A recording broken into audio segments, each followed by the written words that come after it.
Hi, welcome back. Today we have the Sire Marcus Miller V7. Wow, I'm getting right out to the end result right at the beginning. This is probably one of the best value jazz basses you're going to find. Um, yeah, Marcus Miller, world-renowned jazz and funk bassist, known for his heavily modified 70s jazz bass. He did a signature model with Fender for a while and then teamed up with this company Sire a few years ago.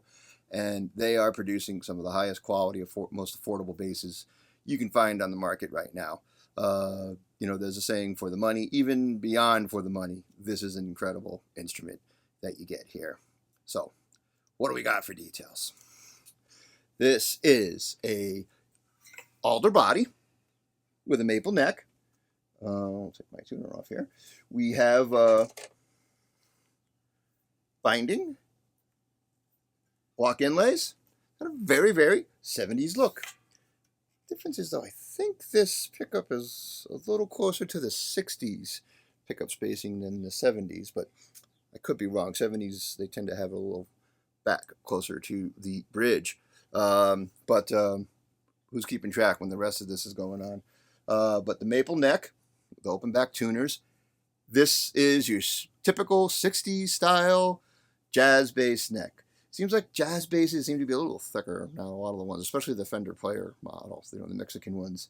But this here compares very favorably to what you would find on a vintage jazz bass. Incredibly thin, pencil neck. People call precision bass necks baseball bats. This is a incredibly thin pencil neck. Very easy to play, very comfortable. I bought this bass from my friend Steve Lane, and he told me that this is probably the nicest neck he's ever felt on a bass, and he's not exaggerating. They've rolled the fretboard edges as well, which is something that a lot of high-end bass manufacturers do. So you get that broken-in feel.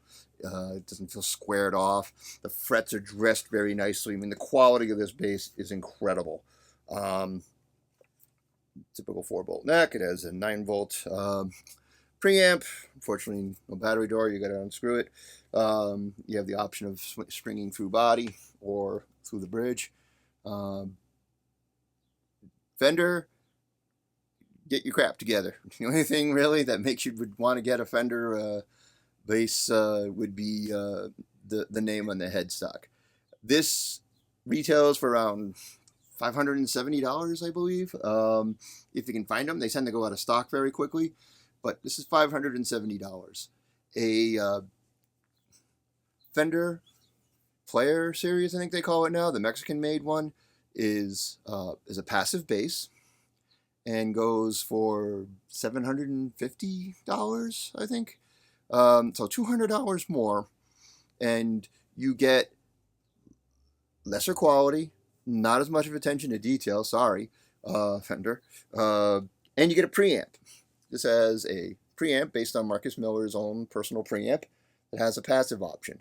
So you to get the similar Fender, that's $1,000.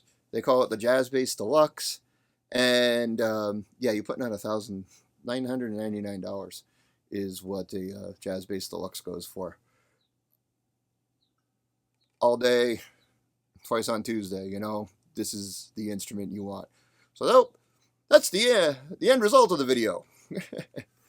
But let's get into a little bit of how it sounds. But really, I mean, my initial reaction to this bass, taking it out of the case when it was lent to me, was just, wow, this is incredible. I mean, blindfolded, if you had to figure out, okay, what do you think of this bass?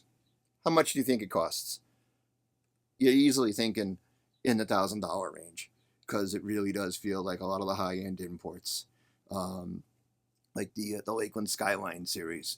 I'm not exaggerating. It's not too far off from what those instruments are like. So yeah, let's run through a few sounds. Touch on really quickly. I already raved about this bass. A few things people don't like. This is a proprietary bridge. It's got these very large saddles. A lot of people may not like this type of bridge. There's no real direct drop-in.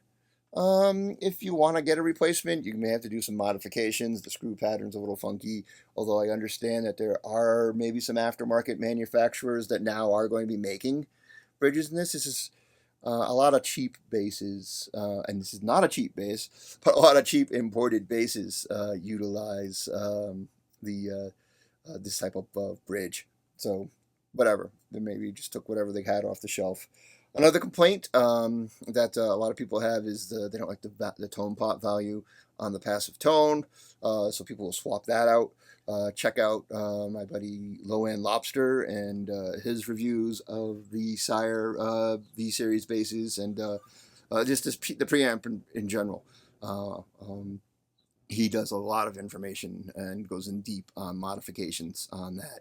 But because it's a very flexible preamp otherwise, and the changing the tone capacitor just makes the passive sound that much better. So here we go. So your controls are master volume, master tone here in the concentric. This is your blend knob, your treble, your mid with the sweepable mid frequencies, which again, the frequency knob has a center detent because hey, it was probably cheaper to get that pot, and a bass boost. Both pickups, full up, tone all the way up, passive.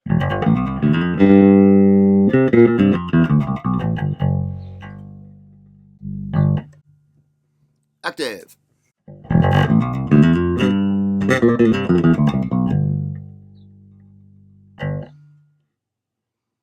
Now, that's one of the things I like the most about this bass from a sound standpoint is that active, passive, with all the controls set flat, sounds identical, which is key. No major changes or jumps or anything when you're going back and forth. So, thumbs up for me on that one, Sire. All right, let's go back over here to passive mode, and we'll go bridge pickup, tone up all the way. I mean, neck pickup, tone up all the way.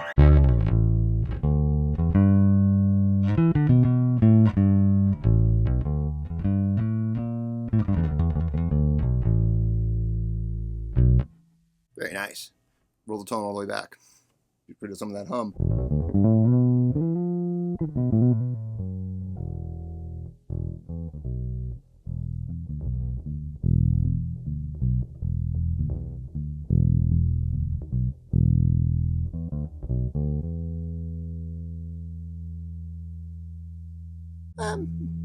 Possibly you can see where the tone capacitor being changed would be helpful. Bridge pickup, tone up all the way.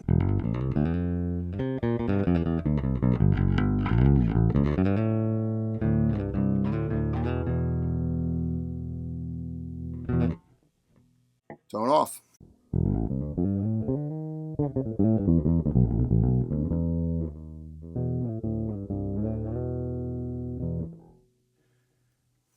Okay, let's go to favoring the bridge pickup a little and rolling back the tone a bit. It's your classic jazz bass burpee sound.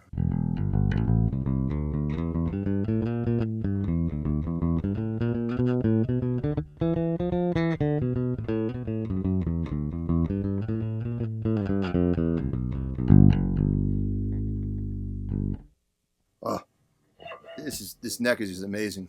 It's so easy to play. Let's go over to active mode.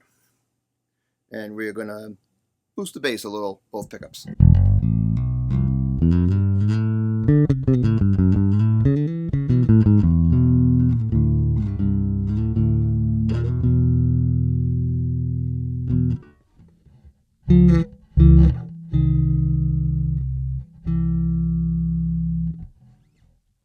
Wow, I really like that. Let's I'm gonna do bass and treble boosted all the way, and I got the highest mid frequency cut.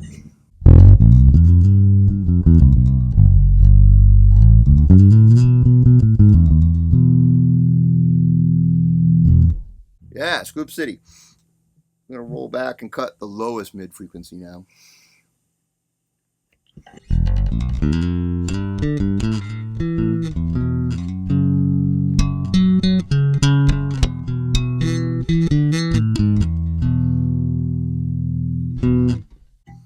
Pretty usable tones.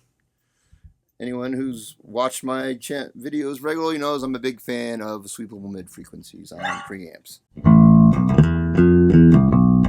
Both pick up straight up. Bridge only, neck only, neck only. Let's, yeah, here we go.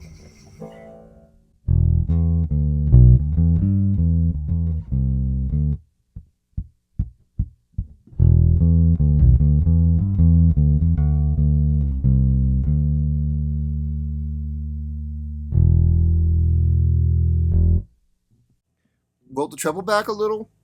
At the lowest mid frequency boosted a little, and the bass boosted about halfway point. Did decent sound there. Same EQ settings. Let's go to the bridge.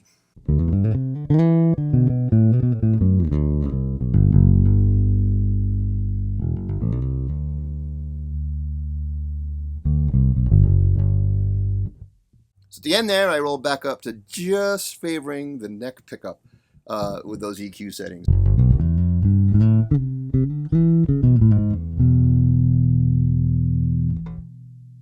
I mean, I could play here all day and go over, but I don't want to bore you all. But there's just a whole lot that's available in here.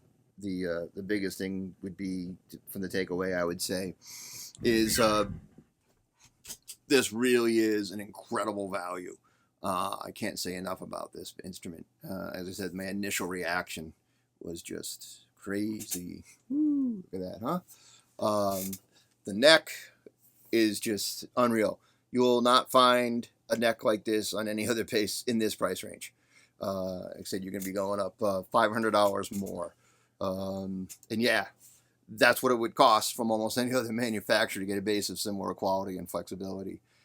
So, Sire, I don't know what you're doing, but yeah. So you get a chance to check one of these out. I know my buddy Steve lucked onto this one on Craigslist, used for like $300. $300? Holy crap. Crime of the century. Hope you don't mind me sharing that info, Steve. But at regular retail price, this bass is a value all day. So yeah, Sire Marcus Miller V7. Check it out if you get a chance. Anyways, if you like this, I have a whole bunch of other review videos I got a playlist that's going to be popping up. Check it out. Subscribe if you like the content and want to see what else I got going on. I have more bass reviews videos coming. Blah, blah, blah. And there's maybe another video popping up for you to check out. But give me a comment, throw me a like, and rock on.